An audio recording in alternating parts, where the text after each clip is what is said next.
जय हिंद फ्रेंड्स, मैं शिव आपका स्वागत करता हूं। फ्रेंड्स, जैसा कि हम लोग जो हैं सिविल सर्विसेज के कुछ मेंस पॉइंट के टॉपिक को जो है मेंस के पॉइंट के माध्यम से समझने का प्रयास करते हैं। तो इसी श्रृंखला में जो है हम लोग अगले टॉपिक को लेकर आए हैं और इस टॉपिक में जो है हम एग्जैक्टली ये बताते हैं कि आपके जो यूपीएससी की सिलेबस है उससे जो है किस पेपर से जो है ये टॉपिक मैच करते हैं, किस पेपर से जो है इस टॉपिक का संबंध है और ये इम्पोर्टेंट टॉपिक क्या है। फिर उसमें के साथ साथ ये भी बताते हैं कि पीटी के पॉइंट ऑफ व्यू से कौन से फैक्ट जो है महत्वपूर्ण है। तो चलिए वीडियो शुरू करते हैं। आज को जो हमारा टॉपिक है फ्रेंड्स, ये यूपीएससी सिलेबस के जो है पेपर 1 से यानी कि जनरल पेपर जीएस पेपर 1 से जो है इसका संबंध है। और इस टॉपिक जो है जनरल पेपर जीएस पेपर 1 में जो टॉपिक है, जो सिलेबस है उसका वो है इम्पोर्टेंट जियोफिजिकल फेनोमेना यानी कि महत्वपूर्ण जो है भूभौतिकीय घटनाएं परिघटनाएं होती हैं। ये जो है इसके टॉपिक में शामिल है जीएस 1 में। और जीएस 1 में जो ये ज्योग्राफी से रिलेटेड जो है ये टॉपिक है और टॉपिक का नाम है फ्रेंड्स इंडिया, यानी कि भारत में जो है ये लाइटनिंग से यानी कि झंझावात से ये जो अभी जितने भी झंझावात हुए हैं 2019 में उससे जो है लगभग 1771 लोग जो है मर गए हैं, जबकि बिहार जो है उत्तर प्रदेश में जो है काफ़ी संख्या में लोग मरे हैं। तो ये जो है फ्रेंड्स ये ज्योग्राफी से रिलेटेड जो है टॉपिक है जो कि जीएस पेपर 1 को कवर करता है। और टॉपिक जो है इंडिया यानी कि लाइटनिंग किल 1771 इन 2019। तो ये जो हमारा टॉपिक है, चलिए जानते हैं कि यह चर्चा में क्यों है और उसके बाद इस प्रकार की अकस्मात होने वाली मौतों को हम कैसे कम कर सकते हैं, बिजली गिरने का प्रभाव क्या होता है, वज्रपात होता क्या है और उसके बाद जो है आसमान से बिजली कैसे गिरती है, उसके बाद बिजली बादल से पृथ्वी तक जो है कैसे पहुंचती है, वज्रपात की भविष्यवाणी ये कैसे होती है। इन प्रमुख बिंदुओं के माध्यम से फ्रेंड्स हम लोग इसे समझने का प्रयास करेंगे। सबसे पहले जानते हैं फ्रेंड्स ये चर्चा में क्यों है।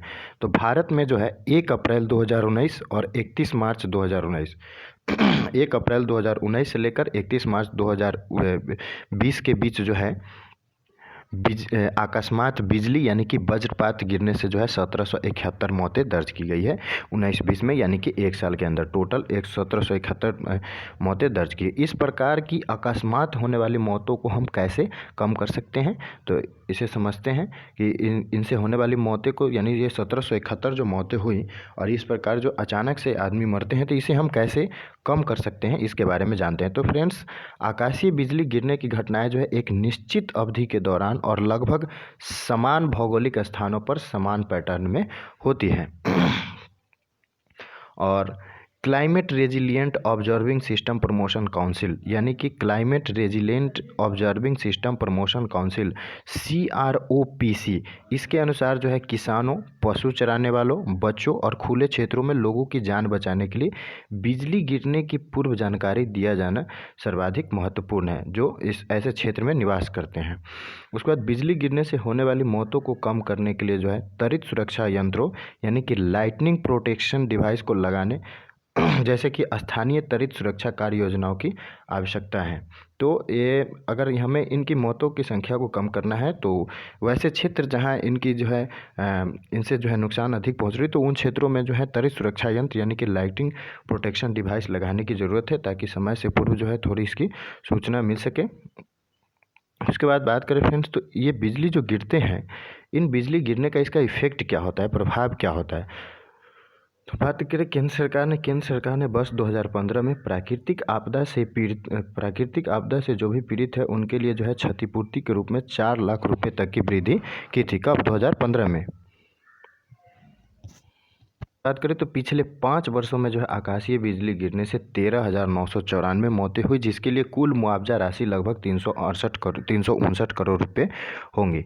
उसके बाद बिजली गिरने से जो है सबसे ज़्यादा नुकसान जो हुआ है वो पशु जीवन को हुआ है। ठीक है फ्रेंड्स, उसके बाद बात करते हैं कि ये वज्रपात यानी कि बिजली है क्या, क्या है ये बिजली? तो वज्रपात जो है ये वस्तुतः वायुमंडल में होने वाला एक अत्यंत तीव्र और भारी विद्युत प्रवाह है, जिसमें जो है कुछ धरातल की ओर जो है गमन करता है। तो ये जो है घटनाएं वायुमंडल में होती है और इसमें से कुछ की बात करें तो कुछ जो है धरातल की ओर जो है गमन करता है। बिजली का यह प्रवाह जो होता है वो 10 से लेकर 12 किलोमीटर लंबे उन बादलों में होता है जो विशाल आकार के होते हैं और उनमें जो है बहुत आर्द्रता जो है भरी होती है। तो इन बादलों में होता है और ये 10-12 किलोमीटर लंबा बादल होता है, तो ये भी ध्यान रखना है। उसके बाद बात करें फ्रेंड्स, तो आसमान से जो है बिजली गिरती कैसे है, इसके बारे में समझना है कि कैसे गिरती है ये बिजली। तो बिजली वाले बादल जो है धरातल से लगभग 1-2 किलोमीटर की दूरी के भीतर होते हैं, जबकि उनका शीर्ष भाग जो है 12-13 किलोमीटर की दूरी पर रहता है। तो जो उसका बिजली वाला जो बादल होता है वो धरातल से 1-2 किलोमीटर, जबकि उसके पिछले भाग की बात करें तो वो जो है ऊपर तक जो है धरातल से 1-2 किलोमीटर से लेकर 12-13 किलोमीटर की दूरी पर ये रहता है। और इन बादलों के शीर्ष पर जो है तापमान रहता है -35 से लेकर -45 डिग्री सेल्सियस जो है तापमान रहता है। तो इन बादलों में जैसे जैसे जलवाष्प ऊपर जाता है, गिरते हुए तापमान के कारण जो है वह संघनित होने लगता है। यानी नीचे से जैसे जैसे इस बादल में जलवाष्प ऊपर जाएगा तो तापमान जो है चूँकि ऊपर गिर रहा है, -35-40 डिग्री सेल्सियस ऊपर तापमान है, तो यह इसके कारण जो है संघनित होने लगता है और इस प्रक्रिया में जो है ताप उत्पन्न होता है, टेम्परेचर उत्पन्न होता है जो जल कणों को और ऊपर की ओर धकेलने लगता है। जब जलवाष्प जो है 0 डिग्री सेल्सियस तापमान पर पहुंच जाता है तो उसकी बूंदें जो है छोटी छोटी बर्फीले रबों में बदल जाती हैं और जब ये ऊपर जाती हैं तो उनका आयतन बढ़ते बढ़ते इतना अधिक हो जाता है कि ये बूंदें जो है पृथ्वी पर गिरने लगती है। इस प्रक्रिया में फ्रेंड्स एक समय ऐसी दशा हो जाती है कि छोटे छोटे हिम के बर्फीले रबे ऊपर जा रहे होते हैं और बड़े बड़े रब्बे जो है नीचे की ओर आते रहते हैं और इस आवाजाही में बड़े और छोटे रबने जो है तो बड़का रब्बा और छोटका रब्बा ये दोनों टकराने लगते हैं, जिससे जो है इलेक्ट्रॉन छूटने लगते हैं और इन इलेक्ट्रॉनों के कारण जो है रबों का टकराव बढ़ जाता है और पहले से अधिक इलेक्ट्रॉन उत्पन्न होने लगते हैं और अंततः जो है बादल की शीर्ष परत में धनात्मक आवेश आ जाता है, जबकि बीच वाली परत में जो है ऋणात्मक आवेश, यानी कि जो 12-13 किलोमीटर ऊपर की ऊंचाई वाले भाग है उसमें जो है धनात्मक आवेश आ जाता है, जबकि बीच वाली परत में ऋणात्मक आवेश उत्पन्न हो जाता है। और बादल की दो परतों के बीच विद्युतीय क्षमता में जो अंतर होता है वह 1 बिलियन से लेकर 10 बिलियन वोल्ट तक की शक्ति रखता है, यानी 1 बिलियन से लेकर 10 बिलियन के वोल्ट तक की शक्ति रखता है। बहुत थोड़े समय में ही जो है 1 लाख से लेकर 10 लाख, यानी 1 लाख से लेकर 10 लाख एम्पियर की विद्युत धारा इन दोनों परतों के बीच प्रवाहमान होने लगती है और इस विद्युत धारा के फलस्वरूप जो है भयंकर ताप उत्पन्न होता है, जिसके कारण बादल की दोनों परतों के बीच जो है वायु स्तंभ जो होता है, जो खरा वायु होता है वो गर्म होने लगता है और गर्म हो जाता है और इस गर्मी से जो है वायु स्तंभ लाल रंग का हो जाता है। जब यह वायु स्तंभ फैलता है तो बादल के अंदर जो है भयंकर गड़गड़ाहट होती है, जिससे जो है बिजली कड़कना, यानी कि हम लोग थंडर कहते हैं। अब उसके बाद जानते हैं कि बिजली जो है बादल से पृथ्वी तक पहुंचती कैसे है, कैसे पहुंचती है बिजली बादल से पृथ्वी तक। तो पृथ्वी जो है विद्युत की एक अच्छी संचालक होती है और इसका आवेश जो है न्यूट्रल होता है, परंतु बादल की बिजली परत की तुलना में पृथ्वी का आवेश धनात्मक हो जाता है। फलतः बिजली का लगभग 15 से 20% अंश जो है धरती की ओर दौड़ जाता है और इसी को जो है वज्रपात यानी कि लाइटनिंग कहते हैं। उसके बाद बात करें फ्रेंड्स, तो बादल की बिजली अधिकतर पेड़, मीनार, भवन जैसी ऊंची वस्तुओं पर गिरती है और जब यह बिजली धरती से 80 से 100 मीटर ऊपर होती है तो उस समय यह मुड़कर ऊंची वस्तुओं पर जा गिरती है। ऐसा किस लिए होता है? तो ऐसा इसलिए होता है कि वायु जो होती है यानी कि हवा जो होती है वो बिजली की जो है कुचालक होती है और इलेक्ट्रॉन जो है बेहतर सुचालक खोज करने लगते हैं और धनात्मक आवेश वाली पृथ्वी तक पहुंचने के लिए छोटा सा मार्ग अपनाने लगते हैं। तो ऐसा जो है इसलिए होता है। उसके बाद बात करें फ्रेंड्स, तो वज्रपात की भविष्यवाणी की बात करें तो जब वज्रपात में जो है बिजली पृथ्वी की ओर दौड़ती है और किसी पर गिरती है तो उसके जो है 30-40 मिनट पहले उसकी भविष्यवाणी की जा सकती है। और उसके बाद बात करें, यह भविष्यवाणी जो है मेघों में चमकती हुई बिजली के अध्ययन और अनुश्रवण के आधार पर संभव है। वज्रपात के विषय में जो है समय पर सूचना उपलब्ध हो जाने से अनेकों जो है प्राण बचाए जा सकते हैं। तो फ्रेंड्स ये जो टॉपिक था ये GS 1 से था और ज्योग्राफी से जो है इसका रिलेशन है। चलते हैं अगले टॉपिक की ओर। अगला जो हमारा टॉपिक है फ्रेंड्स, टॉपिक है uniform emission norms for thermal plant in practical, जो कि पावर मिनिस्ट्री यानी कि पावर मिनिस्ट्री जो है सजेस्ट कर रही है यहाँ पर एनवायरनमेंट मिनिस्ट्री को यानी कि पर्यावरण मंत्रालय को कि uniform emission norms for thermal plants in practical. और ये जो है हमारे सिलेबस जीएस पेपर 3 को जीएस पेपर 3 से संबंध रखता है। उसके बाद जीएस पेपर 3 में जो टॉपिक कवर किए गए हैं सिलेबस में वो है कंजर्वेशन यानी कि संरक्षण, इन्वायरमेंटल पॉल्यूशन और डिग्रेडेशन यानी कि पर्यावरणीय प्रदूषण और क्षरण। उसके बाद इन्वायरमेंटल इम्पैक्ट असेसमेंट यानी कि पर्यावरणीय प्रभाव का आकलन। तो ये जो है जीएस पेपर 3 में टॉपिक ये शामिल है और इसी सिलेबस से संबंध रखता है ये topic uniform emission norms for the thermal plant in practical.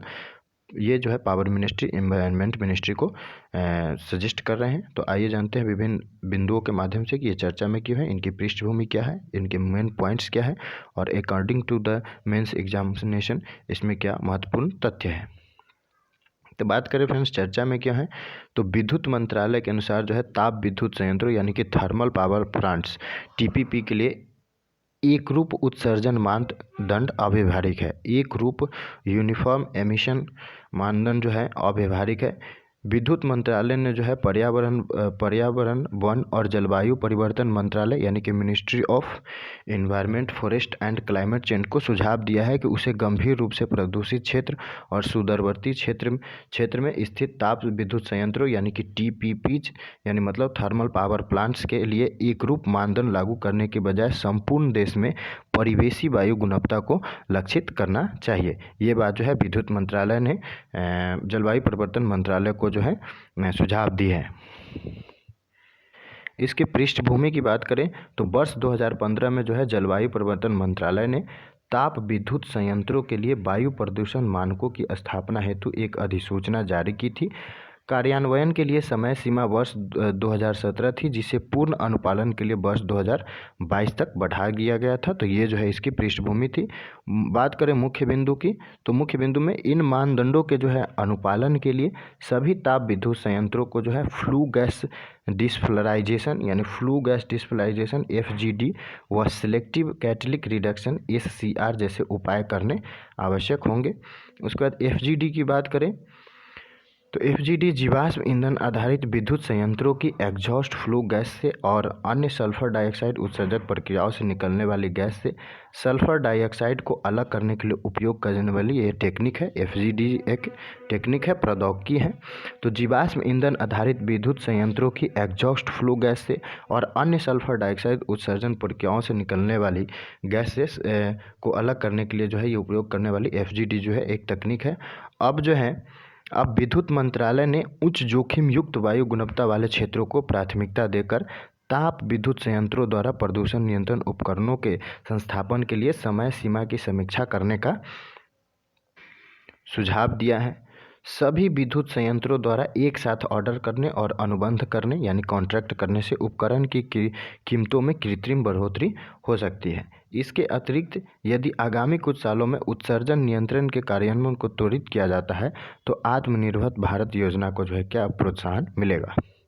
उसके बाद मेंस एग्जामिनेशन के व्यू से देखें फ्रेंड्स, तो विशेषज्ञों के अनुसार जो है प्रदूषण को कम करने के लिए अर्थव्यवस्था को कमज़ोर करना ही एकमात्र विकल्प नहीं है, परंतु वर्तमान आंकड़ों से यह स्पष्ट हो गया है कि वायु प्रदूषण को नियंत्रित किया जा सकता है। विकास कार्यों के दौरान पर्यावरण संरक्षण को सुनिश्चित करने के लिए अंतर्राष्ट्रीय प्रयास जैसे कि संयुक्त राष्ट्र द्वारा जो है निर्धारित सतत विकास लक्ष्य के मूल्यों का अनुसरण किया जाना चाहिए। उसके बाद बात करें फ्रेंड्स, तो पर्यावरण प्रदूषण के सामूहिक प्रयासों के अतिरिक्त स्थानीय सरकारों और नागरिक स्तर पर जो है जागरूकता तथा जन भागीदारी के मामले में भी वृद्धि की जानी चाहिए।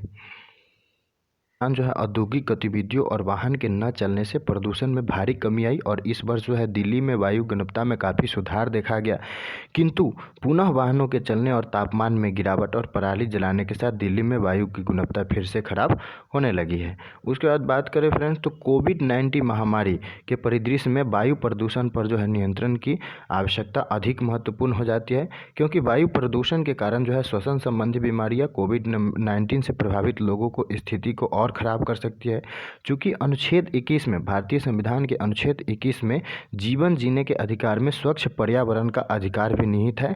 अतः जो है सरकार और नागरिक दोनों को बेहतर समन्वय स्थापित करते हुए प्रदूषण के विरुद्ध जो है मुहिम छेड़ने की आवश्यकता है।